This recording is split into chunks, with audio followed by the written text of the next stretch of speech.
Check out great deals throughout the store at Safeway. This week at Safeway, get mega packs of USDA Choice boneless beef chuck roast for $3.97 per pound with digital coupon, limit 2 packages. Plus, Hass avocados are 10 for $10 member price. And get Fuji apples for just 77 cents per pound with digital coupon. Also this week at Safeway, get selected varieties of Lucerne milk gallons for the member price of $3.99 each when you buy 2. Visit Safeway.com or head into your local store for more deals. A little bit of a vibe, like I was sitting here thinking about, what if Godzilla, Gamera, and then like the giant versions of American monsters around here, similar to the ones from Rampage. Hell, you could even have Ultraman up in there too, like get all of the giant monsters together and just duke it out. Who shall stand, who shall wins? Well, if you throw any of the Mechagodzillas in there, you might have a chance. Not the alien one, but I would say like the one that is ran by a lot of the humans. Yeah, like, maybe a Kiryu, stuff like that. But I'm just thinking, like, that would be really, really cool to see. Of course, granted, nowhere near living in that city right off the bat. And, the insurance will cover everything, but it's like, I'm just thinking, you know what I mean? Could you imagine having to buy monster insurance, though? Anyway, enough hypotheticals. Welcome to the J-Man Show here on J360 Radio! Monster Fest.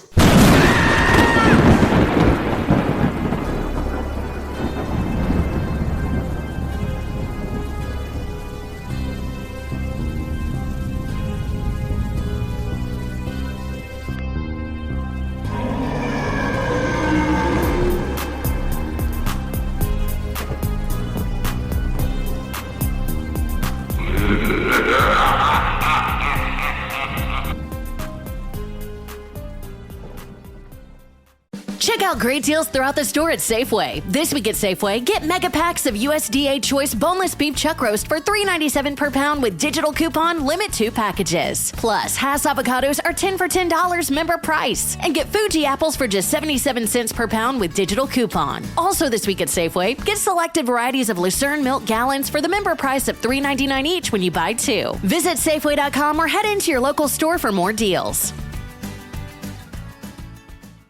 With Lucky Land Slots, you can get lucky just about anywhere. Dearly beloved, we are gathered here today to... Has anyone seen the bride and groom? Sorry, we're here. We were getting lucky in the limo and we lost track of time. No, Lucky Land Casino, with cash prizes that add up quicker than a guest registry. In that case, I pronounce you lucky. Play for free at LuckyLandSlots.com. Daily bonuses are waiting. No purchase necessary. Void where prohibited by law. 18 plus. Terms and conditions apply. See website for details. There's just the thought of it. Anyway, it's still Monster Fest here at J360 Productions, and we have 3 short stories happening right now. And I want to thank all of you here for coming tonight here on episode 276 of the J-Man Show. Well, we're really climbing up the ladder around here, huh? Loving it. Hey, speaking of which, for those of you out there who are going through periods of loneliness and heartache, no, I'm not going to laugh at you. That is a horrible rumor put out by people who are jealous of J-Man's way of doing things. And I'm going to say this, if there's any people that I'm going to make fun of in the world, it's not going to be lonely types. They have their own problems. And you see it all on Reddit and everything else, or any social media in general. If you see somebody that's lonely out there, tell them they're not alone. Really help them out. Because that is a mental health problem. To the T, it's a mental health problem. And I've seen quite a lot of it. And not to mention some of these movies that go down. Like, you think that art imitates life, And everybody wants to talk about representation matters. You might see that and it might look humorous, but let me just tell you this. It's only because it didn't happen to you. Or you found a relationship, you got in one, and you're all happy and stuff like that now. But the whole thing is that I'm speaking out about it because, like, things around here, a lot of these institutions, believe it or not, they bank on insecurity. They bank on people being insecure about so many things. And the truth is that, like, a lot of people, we laugh at those that have OnlyFans. We laugh at them that have Fansleys and, the fan houses and all that kind of stuff. And then think that the person there really, really cares and stuff. And maybe to an extent they do. But then you realize what's the end game of it all, But then again, it's interesting. Like, I always like to look at that kind of stuff because there are some people that go above and beyond with their fandom. And the thing about it is when they do that stuff and it just gets to the point where it's like, yeah, it gets to the point where you don't have to necessarily watch a horror movie to be in a horror movie. You know what I'm saying? And I mean, think about it. True to form, all this stuff usually comes from some sort of aspect around here. And once again, we live in the days of irresponsibility and apathy in high doses. It doesn't take much to show some care and concern. And at the same time, it's like I've said this before, too much altruism is a bad thing. But at the same time, not enough care is a bad thing too. And a lot of these monsters that are walking around out here, outside the ones that really just wanted to do it because they could, some of them are really sympathetic people on the inside, but does it constitute exactly what they have done to commit crimes, or what they have done in order to become that monster of today? Little things like that. You probably have seen it off of certain horror movies that you watch. Like, the point about this is that not every single monster that you interact with or know about was intended to be a monster that way. Sometimes it's usually based off of what society shapes and forms. And then, or lack of initiative of. But you see, like, take like somebody who, let's say if it's somebody with, let's say, my temper, but with Marco's mischievous intent. You see what I'm saying? But none of our good morals that keep us in place. Yeah, I said good morals. No, seriously, that's pretty damn scary if you think about it. And just going at people just because they could. You see what I'm saying? Like, one way or another, it doesn't take much for somebody to snap. And the thing is, this is not somebody that's checking out their responsibility for their actions. They're becoming vengeful because at the same time, it's like they found a reason to be vengeful. It's very interesting. Like, sometimes, it's psychology and you look into it and you try to see, like, what is the why this is happening? You understand what I'm saying? And then, like, what's really scary is some of the movies don't give you reasons. But hey, these are just food for thoughts right now to get you thinking before we go ahead and climb into our 3 stories tonight. Now, these stories are actually from a different book, by the way. And the book is called A Trick of the Light. The hell wrote this? I'm just kidding. It is called A Trick of the Light, Short Horror Stories, written by William Stuart. Yeah, this is going to be pretty interesting. Alright, so here we go. Let's go ahead and dive in. And of course, support the writers that made this book. Alright, let's do this then. Seems like there's plenty of nightmare fuel in this, so we got something really, really good to look at. Our first story tonight is called Mr. Barney. Good morning, class, said the man in the black robe and tassel hat. Please open your guidebooks to Chapter 7, Metaphor and Composition. I'm Mr. Barney, your professor, and that's quite enough for introductions. Please read for me, you in the back there. The girl in the furthermost seat snapped her head up, fear and panic on her face. I don't have a book. The professor looked angry and paced back and forth. He seemed to think for a moment before calming down. He drew himself in, took a deep breath, and quietly said, When you're in class, it is expected of you to have all of your materials. This includes all supplies such as paper, sharpened pencils, and a tenuous grasp of the prior evening's assignments. Do you understand? She nodded. Does everyone else understand? Mr. Barney regarded the class for a moment before removing his hat. I'll take your silence as agreement. Class dismissed. Mr. Barney stepped to the front of the room and sat down behind the giant desk. He shuffled a few papers before looking up irritably. None of the students had left their seats. He glanced at the apple sitting at the corner of his desk, then narrowed his eyes at the group of scholars facing him. He grabbed the apple, considered it, then took a bite. The flesh crunched under his teeth as he looked over at his papers and agenda items. Then he glanced back up to see the back of the room girl holding her hand up. Mr. Barney rolled his eyes. He didn't have time for this. Yes, you in the back, girl without her book, please. Sir, Mr. Barney, aren't you going to give us our lecture? Mr. Barney started, but something was off. Didn't he? Hadn't he? What wasn't it? Wait, what day was it? What time? He studied the class. There was Lumpy, the big jock at the front of the room, large, stupid, idiot male. There was the one he called Dwarf because the kid was fat, moved slowly, and probably should be called something like Dwarf. Then there's Gwendolyn, a girl so fair her parents had given her a name 9 letters long with a W and a Y. Tammy was just along for the ride. Barney could tell it was going to be like pulling teeth to get much out of this recalcitrant blonde.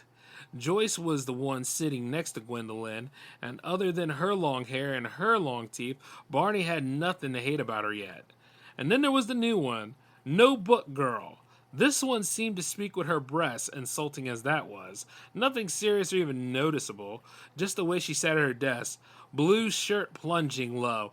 It wasn't as if she was just here to learn. Mr. Barney shamed himself for not paying attention to her name, but he'd changed the seating chart since class began earlier that day, because he didn't know the polite way to figure it out. He realized the class was staring at him. Awkwardly, he stood up, took his pointer, and proceeded to the lecture.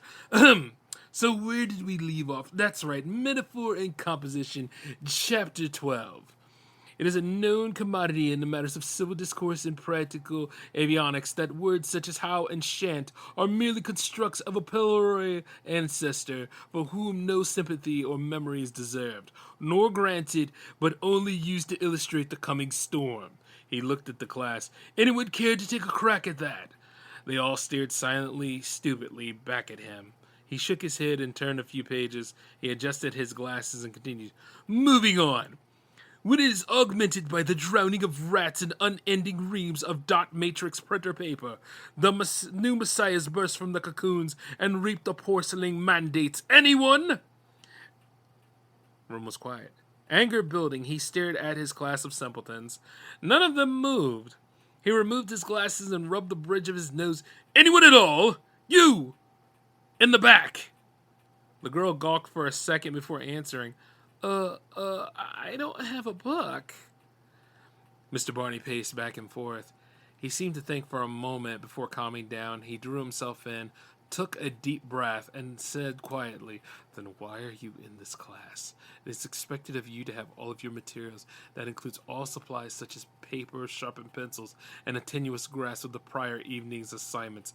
Do you understand? She nodded. Does everyone understand? Mr. Barney, regarding the class for a moment before removing his hat. I'll take your silence as agreement. Class dismiss. The girl in the blue sweater raised her hand. Sir, Mr. Barney, aren't you going to give us our lecture? Sandra Sullivan watched as the psychopath who called himself Mr. Barney stammered and struggled to understand what just happened.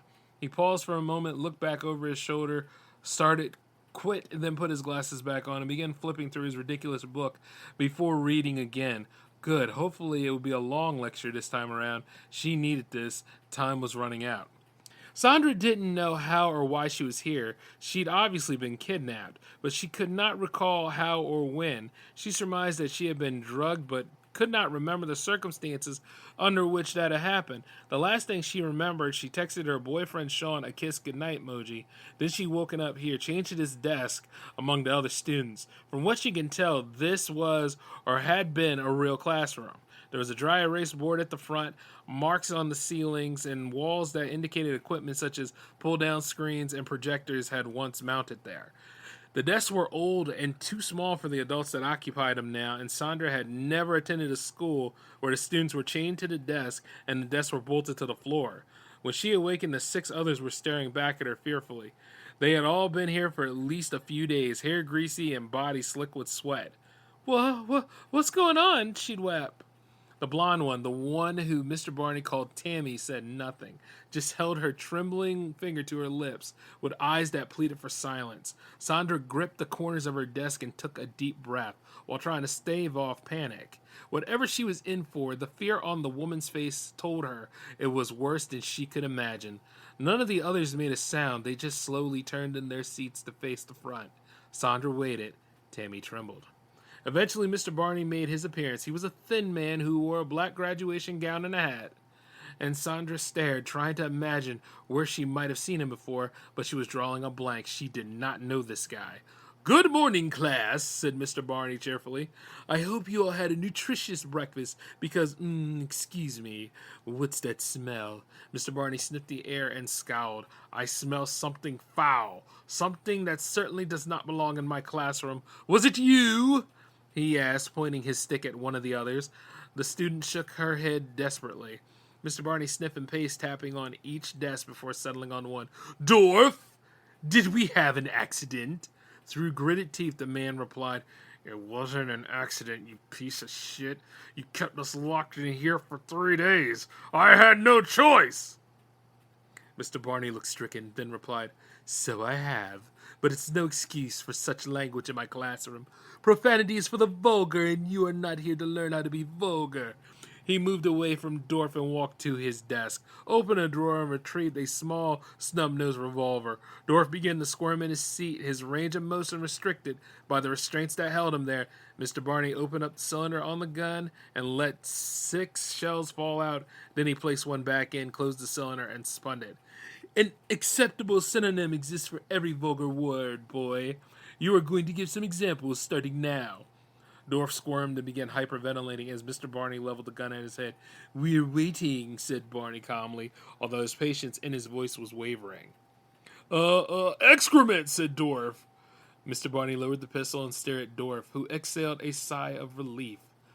Sandra looked at Tammy in horror. Tammy merely trembled, her large eyes searching for a savior that was not coming. Barney spun the cylinder and pointed the gun again. "Another! Wait, Sandra felt more than heard the report as the back of Dorf's head disintegrated and splashed all over the people sitting behind him. The woman screamed as the corpse spasmed and bled and finally slumped into the desk, held mostly upright by the tight restraints. Everyone forgot to be quiet as they pulled their chains. Mr. Barney waited for a moment before placing the other 5 bullets back into the gun and returning the gun to his desk. He then tapped his pointer on the desk, indicating it was time to be quiet and listen. "Wait, is not a suitable synonym, I'm afraid. Although now that I've thought about it, I don't see why it can't be. I'll have to write that down. Anyway, I apologize for how rude Dorf turned out to be, and I am also sorry that he wait-eyed all over himself and his desk. And now, class, you will have to suffer a little more because of it." And he shrugged. Class dismissed. With that, he walked out of the room. Sandra was too stunned to speak. She glanced over at Tammy, who was almost beyond panic. What the hell is going on here? She had just seen a man shoot another man in the head and walk away like it was nothing. Why were they all tied up in here? Who is Mr. Barney? And how was she ever going to get out of there? She got her chance about 6 hours later when Mr. Barney played roulette with the one he called Joyce. Mr. Barney had been reading out of his strange book again. Random assortments of unrelated words fell out of his mouth. Eventually, he stopped and asked Joyce what the relative tenor mask of the unconfirmed autopsy reports had to do with the executive plastics. I don't know," Joyce had said. Mr. Barney spun the cylinder on his pistol and asked her again. Joyce had squeezed her eyes shut and tried for a random answer. Jellyfish?" Click! And in a panic, Joyce began shouting words, and with each one, Mr. Barney pulled the trigger. "Real estate, click! Mothballs, click!" To her horror, Sandra realized that he was not spinning the cylinder between attempts. He was moving closer to blam! Joyce's head snapped back, and then she, too, slumped into her desk. It was moments later, after Mr. Barney had dismissed the class and walked out, that Sandra noticed the barrette. It sat teetering on the edge of her desk, covered in blood. When she was sure that Mr. Barney wasn't looking, she snatched it, bent it open, and began trying to work the locks on her cuffs. She had no idea if she could pick it, but it was better than nothing. An hour or so after killing Joyce, Mr. Barney returned. He set a fresh apple on his desk and whistled as he turned the pages in his book. Sandra slipped the barrette under her leg as the unhinged professor spoke. The others in the class glanced at one another furtively, all of them within a couple of feet of a dead body. Tammy glanced back over her shoulder, her sad, lost eyes locked on Sandra for just a second before she snapped back to face the front. Mr. Barney, for his part, faced away from the class and delivered a long and passionate lecture, which, although it made no sense, gave Sandra enough time to collect her thoughts. She thought of handcuffs and how the lock might be engaged if they were traditional. The key and lock were simple, and she would have to shape the barrette to engage the release. She watched as Barney spoke, and then she moved the metal from her chair to her mouth. She tried not to think of the taste of Joyce's blood while she had used her fingers and her teeth to try to break it. Once that was done, she would need time to bend it different ways and try them in the lock. So far, Barney had made no signs of stopping. And that was how you calculate bird weight and asymmetrical price reductions. Thank you for listening. Class dismissed. And like that, he was gone again. This strange routine continued hour after hour, throughout the day and into the evening. Lumpy was next, shot in the head like the others. Sandra had no idea if any of these were people's real names, but she watched them all die the same, as Sandra chewed at her barrette, trying to form a pin on the side of it somehow. She'd cut her lip on the end of a piece, but by now her teeth were stinging from the contact with the metal. Still, she worked hard to make a tool she could use to pick the lock. Then Mr. Barney called on her to answer a question, with all the blood drained from her face. "Miss, I'm sorry. You seem to have forgotten your name. Will you please recite?" Sandra stammered as she shuffled. Mr. Barney stared at her, an expectant look on his face. Strangely, almost kind, she thought. Almost fatherly. This was not the look of a man who had killed 4 people in cold blood over the past few hours. And then she knew that she was completely and truly doomed. She closed her eyes and took a shot in the dark. I don't have a book," she said. Tammy and Gwendolyn both stifled a panicked breath and waited for the inevitable, but rather than reach for his punishing pistol, Mr. Barney simply shook his head and said, "Why are you in this class? It is expected of you to have all of your materials. This includes all supplies such as papers, sharpened penciled, and a tenuous grasp of the prior evening's assignments. Do you understand?" She nodded. "Does everyone else understand it?" "I'll take your silence as agreement. Class dismissed." And with that, he walked out of the room. Tammy and Gwendolyn turned in their seats astonished. Had the new girl cracked the code on the psycho? Had she noticed something that the others haven't? Neither of them said anything, but their eyes told her that, regardless of the reason, they were thankful to be alive, if only for until the next outburst. Sandra couldn't answer. She was just as astonished as they were. Gwendolyn was almost next. Mr. Barney's confusion didn't last long, and he was back at his desk within the hour reading from his book. He asked a straightforward question for a change, and Gwendolyn answered it correctly. "What is the capital of Northern Dakota?" "Bismarck!" she screamed. "Tisk tisk," he said as he reached into the drawer to retrieve his gun. "I'm sorry, but the answer is Bismarck." "That's what I said," she cried. "Is it?" Mr. Barney paused.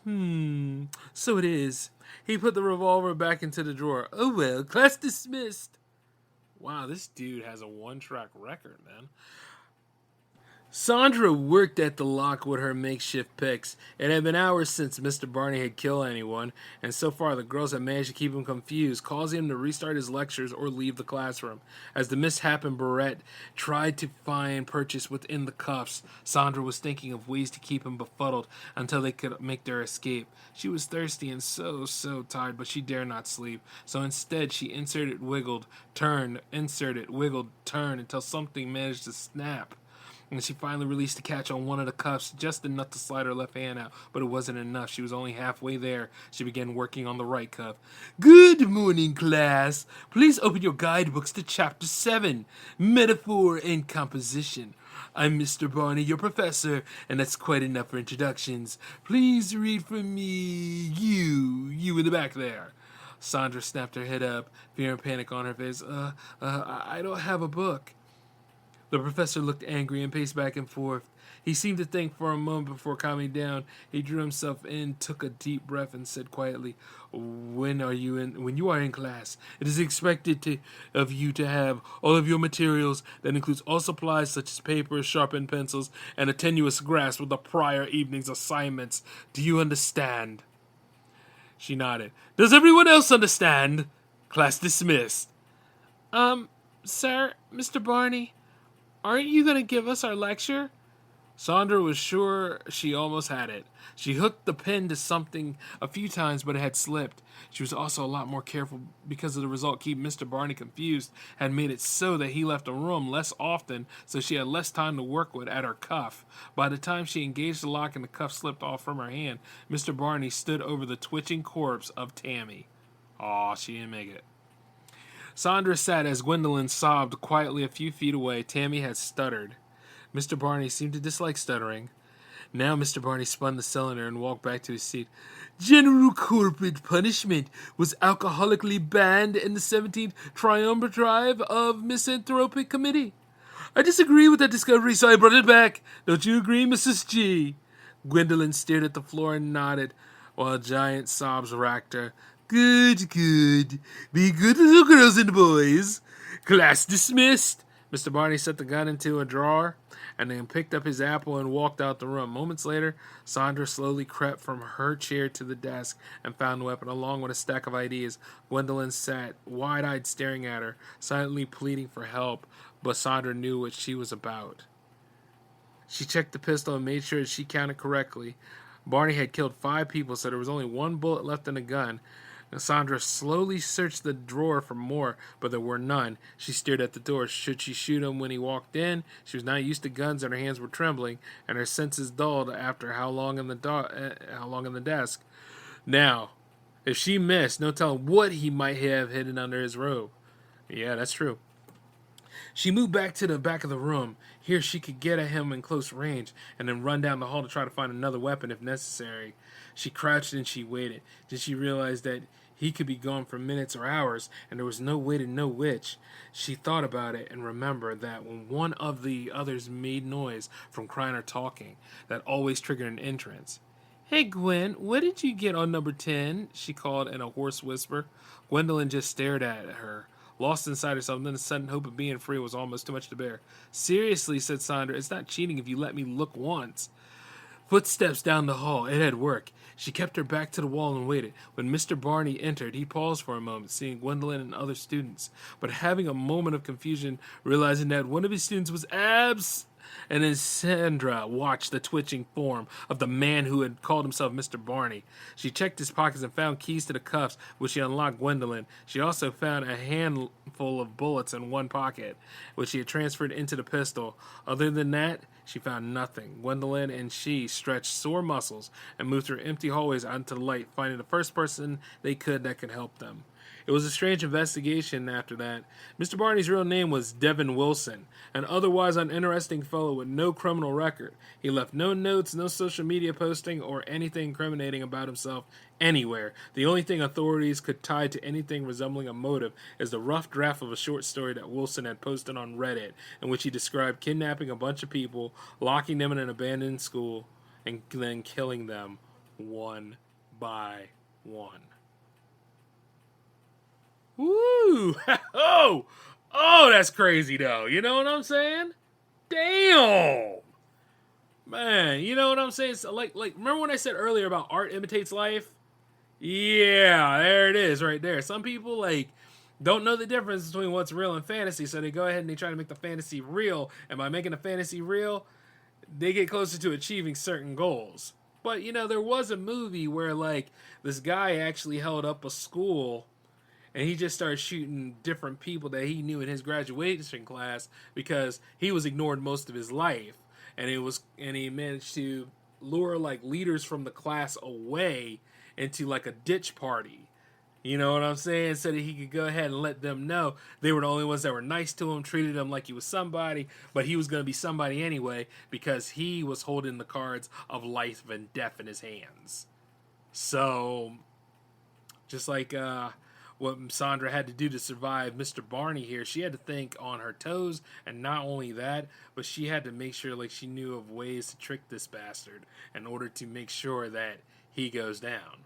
I mean, fighting somebody strength for strength is always cool to see, but sometimes you got to be a lot more smarter than the one that really holds the cards to things. You know what I'm saying? And then not to mention, that is a creepy damn story. Now, the next story we'll be reading about is called Children's Hospital. Okay, well, you guys ready to dive again? All right, let's do this. The next story we're going to hear is called Children's Hospital. Last Saturday evening, my 8-year-old daughter, Lizzie, began to complain of stomach pain. We offered her some Pepto and sent her off to bed, and the rest of the evening was pretty normal. The next day she was still hurting, and after a while my wife Michelle and I sat down to talk about it. You think we should get her over to urgent care? I asked. I don't know, she said. If it's just gas or indigestion, I'd hate to go sit there all day when I could just take her to the pediatrician in the morning. Just then the kid let out a moan and started crying. I agree with you, I said, but if it's something serious like appendicitis, I think we need to get it looked at before I'm out of town for a week. I was flying out the next morning to a work conference, and the idea that my little girl might have something dangerously wrong with her while I was 1,000 miles away attending a corporate pep rally was terrifying. We discussed it a little further, and in the end, we decided that it was better to be safe than sorry. A few minutes later, my wife and daughter pulled out of the driveway, and I went back to packing my things for the conference. Michelle and I kept in touch via text. There was a rather long wait, then they had been moved up on the list because my daughter's pain had been getting worse. They were testing, they were medicating, they were testing some more, and at 9 o'clock they pulled back into the driveway. Both of them the same kind of tired you can only achieve from sitting in the ER for 6 hours. We put our girl to bed, and I went to the 24-hour pharmacy to pick up her prescriptions. By the time I got home, she had started screaming again. We called Michelle's mom to come look over our younger child and went back to the ER. They looked, they tested, they placed an IV, they medicated, and everything calmed down. A little after dawn, we thought we were about to be sent home again when a doctor came in and told us that Lizzie was admitted for at least 2, maybe 3 days. She had a viral infection that was causing inflammation and pain, and because she couldn't eat or drink, they needed to keep her plugged in for fluids and medicines. I called my boss and told him I would not be attending this year's conference, and then my wife and I set into the strange rhythm that comes from living in the hospital for several days. For her part, once her pain medicine kicked in, Lizzie seemed to take it all in stride. She got unrestricted screen time, got to binge her favorite movies and shows. She ate Jell-O, sherbet, and Italian ices. And except for the IV tube sticking out of her hand, she more or less acted like she was on vacation. Michelle and I, on the other hand, stared at our phones, replied to texts from worried friends and family members. Everyone offered to bring us meals, which was nice, but they didn't realize that running out to pick up lunch was a bit of a break, an escape from the monotony of the hospital. We paced, we worried, we drank burnt day-old coffee from styrofoam cups, and every now and again we'd catch one another's eye and wonder silently or even aloud, how did we get here? We stared at our phones some more. We offered to stay at the hospital so that the other one could go home and get some sleep. Time passed slowly. We scrolled and stared. A hospital at night, so often the setting for a horror story. The thing is, I've been in them a lot, and they aren't really scary at all. At their worst, they're just boring. Giant monotonies of round and routine. The beeping of the machine, the slamming of the weighted doors down the halls, the visits from the dietitians, the chaplains, the housekeeping, and all the while the patients are behind those doors suffering from whatever ailments that are not announced. Far from scary, more of just a bustle full of never-ending busyness. As the weeks passed, Lizzie's condition improved, and by Wednesday evening her pain had diminished, and she had been able to keep little bits of soft food and medicine down without pain. The nurse unhooked her from her IV bag and told us we were welcome to the playroom at the end of the hall if she was feeling up to it. She wasn't, really, and chose to stay in the room watching TV, but asked if she was feeling okay in the morning that I'd take her down there. The night passed easily, and I even got a few hours of sleep for the first time in days. On Thursday morning, the doctor made his rounds and told us that all of Lizzie's numbers had leveled out, that they had taken her off the pain meds, and that she has not been cramping. If she made it through breakfast with no problems, then he would have us home by dinner. This was wonderful news. The nurse came and removed her IV and placed a large Band-Aid over the puncture. Lizzie was happy to be getting out of there, and all we could do was wait a few more hours, and we could all go home and sleep in our own beds. Michelle took the list of recommended soft foods and made a grocery run, while Lizzie and I waited for them to get the discharge papers ready. Daddy, can we see the playroom before we leave? She asked. That sounds like an excellent idea, I said. So we went down to the hall to find this fabled playroom. Now, if I had known that this thing had existed earlier, I think we would have been in there an entire time. It was a huge room with every activity a child could dream of. There was an air hockey table, foosball, a miniature basketball tossed, and every video game imaginable on every console ever made. There were art supplies and coloring books and an entire shelving unit stocked full of brand new board games, puzzles, Lego sets, science experiments, models, you name it. Everything was new and still in the wrapper and an immaculate offering to the children who had to stay there. In the center of the room was a large activity table, and there were couches and comfortable chairs placed throughout. It was like walking into a toy store wherever you were encouraged to play with everything.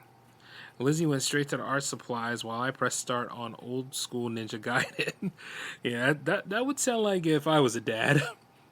I ran and jumped and threw stars, and it was all coming back to me, but it wasn't. Not at all. I'd lost 3 lives before I made it through a quarter of the first level. I set the controller down and looked around for the next thing to do, and Lizzie asked me to play air hockey with her. You ever played before? I asked. Not for real. There was one at a birthday party I went to once, but it was broken. I turned on the machine and the puck began to hover. This one works just fine, I said before knocking it straight into her goal with a loud crack. 1-0. Hey, she exclaimed, no fair. Hockey is a brutal sport, I teased as she set up her shot. Fine, she said. She hit the puck in my direction, and I stopped it easily and tapped it back and forth a couple of times before knocking it straight at her again. 2-0, I smiled. We playing a 5 or what? 10, she cried as she launched it my way. I'll admit, I was a bit overconfident, and I didn't even try too hard to defend, but the sound of the puck dropping into my goal was a surprise. 1-2, she sneered, leaning over her paddle like a seasoned pro. We went back and forth that way for a while, and I scored a couple of points, and then she would come back at me and tie it up. Dad, don't let me win, she said once after 4 uncontested goals. I told her the truth. She was experiencing the best round of beginner's luck ever, combined with the fact that I just never was all that good at air hockey to begin with. I don't know if she believed me, but we were having a blast. We were tied at 9 points each when my phone buzzed. When I looked down to check the message, there was a loud crack as Lizzie slammed the game-winning goal. And I looked up and exclaimed, "Hey! Hockey's a brutal sport, Dad," she crooned, and I laughed as she did the chicken dance in celebration.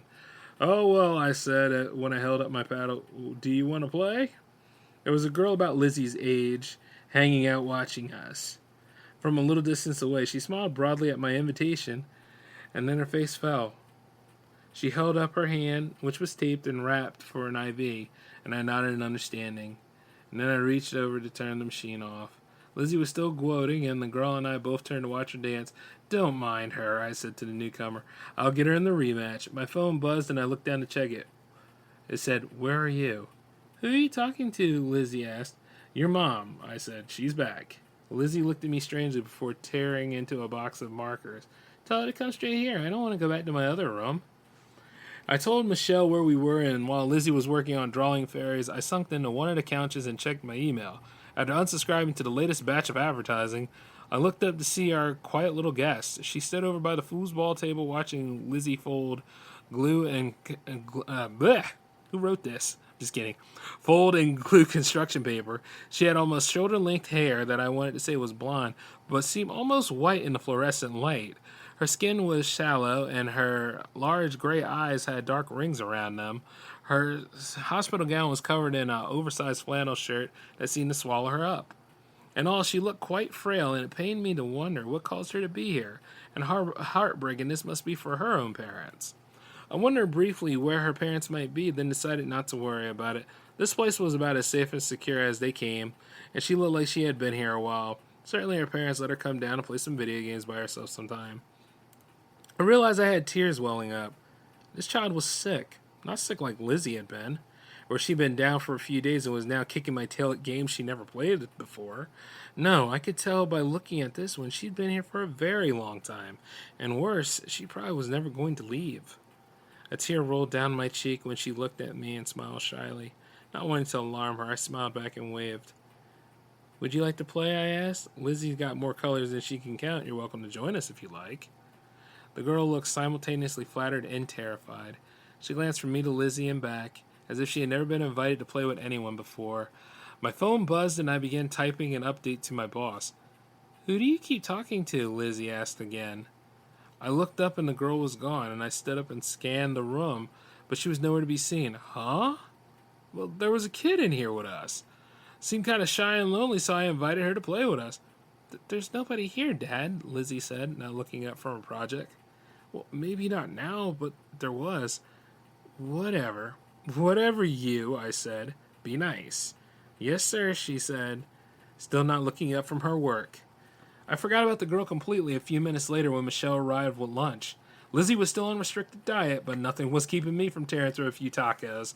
Michelle was equally impressed with the playroom, and I sat back laughing as Lizzie showed her around all the games and activity. She eventually settled on Super Mario 3 while Lizzie and I shot at her with Nerf blasters. A little while later, the doctor met us at the room, and we filled out the discharge paperwork. After 4 terrible days and 1 pretty good one, we were on our way home. And that's it. That's the story. Lizzie and her sister are fine, and we're all back at work and school, and everything is back to normal. Except, well, you see, I think that little girl came home with us. I think Lizzie was right. At least, and that she hadn't seen the kid that I had been talking to. But I see her all the time now, mostly in passing. But she's there. I see her sulking behind me in the mirror when I'm brushing my teeth. I see her reflection in the windows when the light is just right. She had never been as solid and as real as she was in the hospital that day, but I can sort of tell that she's around. And now, I know what you're thinking. I write scary stories and post them on the internet, of course. I'd have a few story ideas after spending a week in a children's hospital. And you're right, I do. But this is not one of them. And however much I write about ghosts and monsters, I'm really not sure about how much I actually believe in them, if I believe in them at all. But there was certainly a sick little girl in the room with us that day that my daughter couldn't see. And there is definitely something that keeps catching my eye when I'm not fully paying attention.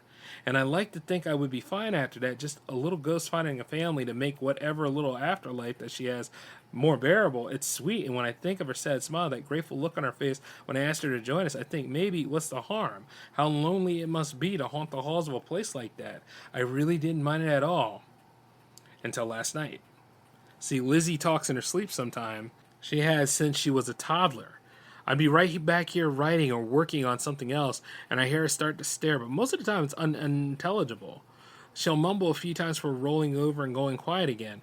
Sometimes she's having a conversation with her friends. She likes to talk about birthday parties and tree houses, and every now and then she has bad dreams, and we have to wake her up to make them stop. Last night I heard her talking, so I went to her room to see what was going on.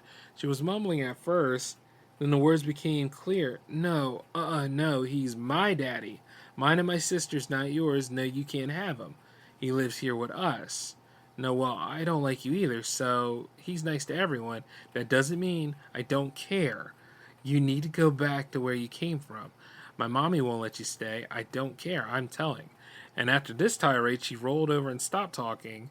I went and pulled a blanket over her and just stared at my daughter with a mix of confusion and fear coming over me. I instinctively knew who she was talking to, and the conversation was creeping me out. Somehow I knew the little girl from the hospital was in the room with us, and that she and Lizzie were having an argument over me. I hovered a moment longer before leaning down and kissing Lizzie on the forehead, but when I turned around I saw the other girl in the mirror sitting in Lizzie's reading chair, a dejected and almost cruel look on her face. She locked eyes with me and smiled before vanishing. I just stood there in the dark, frightened and dazed when Lizzie said, "Please don't kill him. I love him and we need him."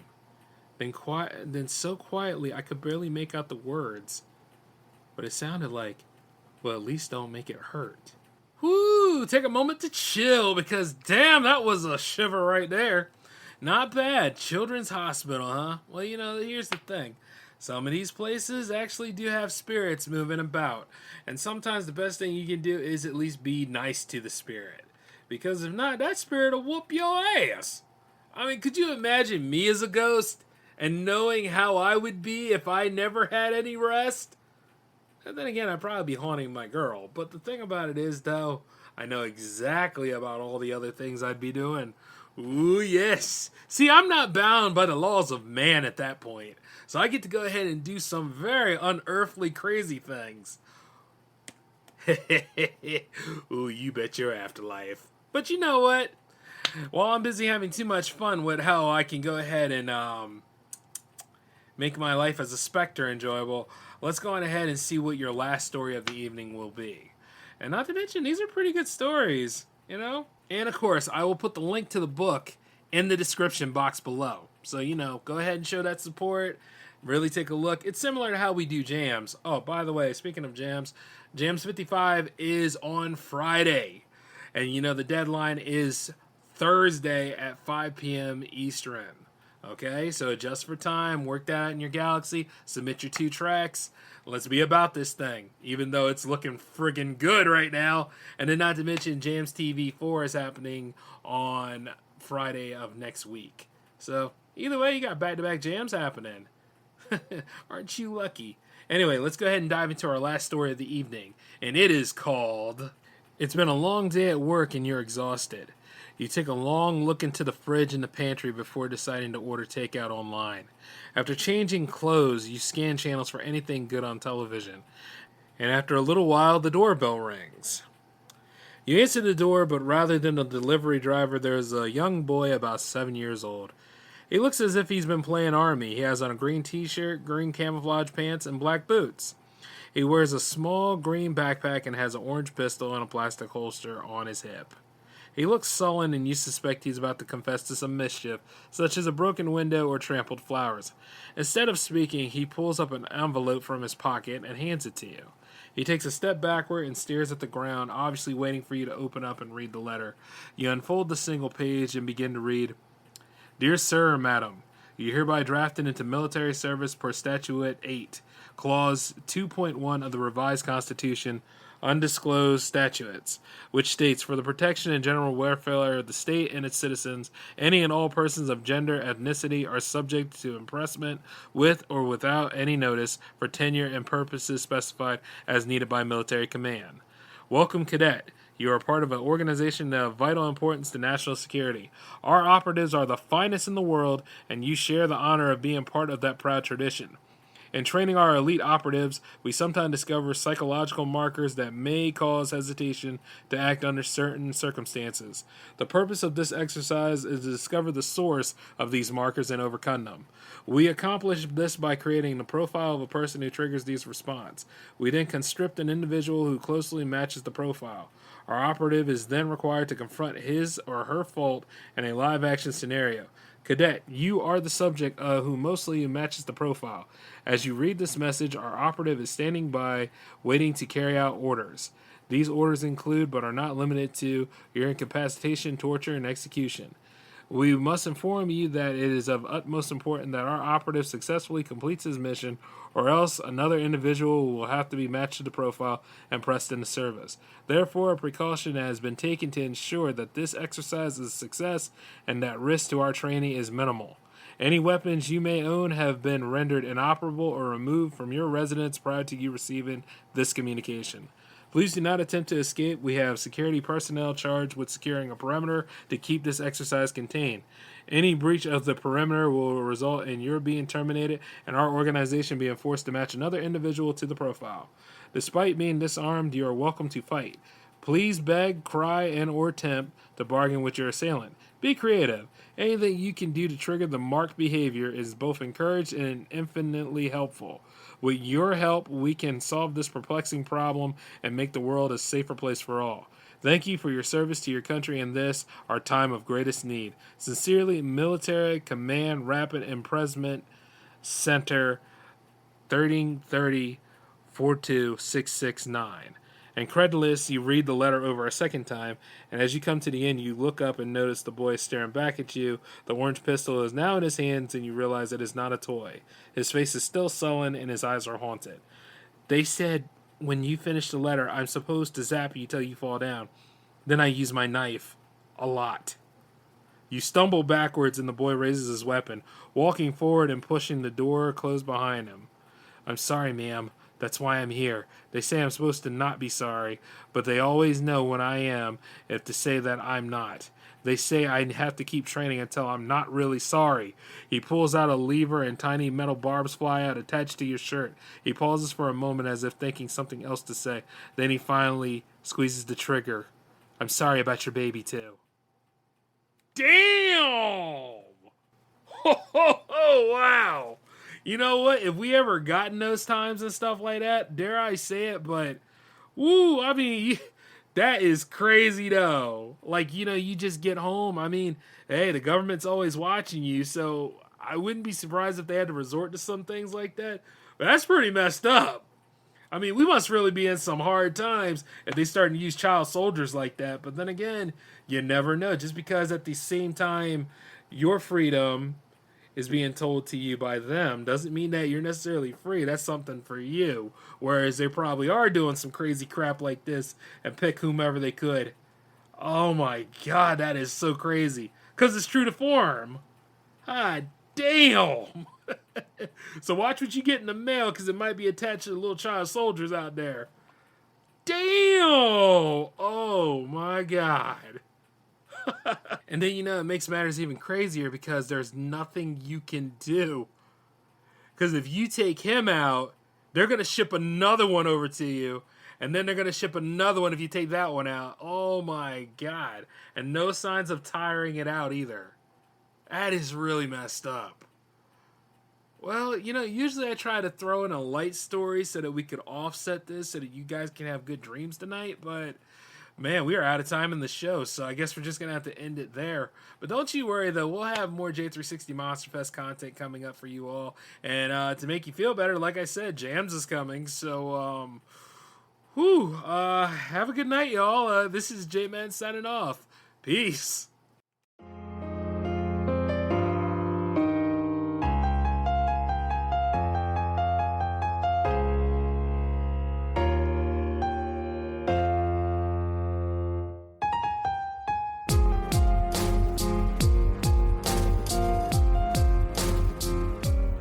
Check out great deals throughout the store at Safeway. This week at Safeway, get mega packs of USDA Choice boneless beef chuck roast for $3.97 per pound with digital coupon limit 2 packages. Plus, Hass avocados are 10 for $10 member price. And get Fuji apples for just 77 cents per pound with digital coupon. Also this week at Safeway, get selected varieties of Lucerne milk gallons for the member price of $3.99 each when you buy 2. Visit Safeway.com or head into your local store for more deals. Hello, it is Ryan, and I was on a flight the other day playing one of my favorite social spin slot games on ChumbaCasino.com. I looked over at the person sitting next to me, and you know what they were doing? They were also playing Chumba Casino. Coincidence? I think not. Everybody's loving having fun with it. Chumba Casino is home to hundreds of casino-style games that you can play for free anytime, anywhere, even at 30,000 feet. So sign up now at ChumbaCasino.com to claim your free welcome bonus. That's ChumbaCasino.com and live the Chumba life. No purchase necessary. VGW. Void were prohibited by law. See terms and conditions. 18+. With Lucky Land Slots, you can get lucky just about anywhere. Dearly beloved, we are gathered here today to... Has anyone seen the bride and groom? Sorry, we're here. We were getting lucky in the limo and we lost track of time. No, Lucky Land Casino, with cash prizes that add up quicker than a guest registry. In that case, I pronounce you lucky. Play for free at LuckyLandSlots.com. Daily bonuses are waiting. No purchase necessary. Void where prohibited by law. 18+. Terms and conditions apply. See website for details. Lucky Land Casino, asking people, what's the weirdest place you've gotten lucky? Lucky? In line at the deli, I guess? Aha, in my dentist's office. More than once, actually. Do I have to say? Yes, you do. In the car before my kids' PTA meeting. Really? Yes. Excuse me, what's the weirdest place you've gotten lucky? I never win and tell. Well, there you have it. You can get lucky anywhere, playing at LuckyLandSlots.com. Play for free right now. Are you feeling lucky? No purchase necessary. Void where prohibited by law. 18+. Terms and conditions apply. See website for details.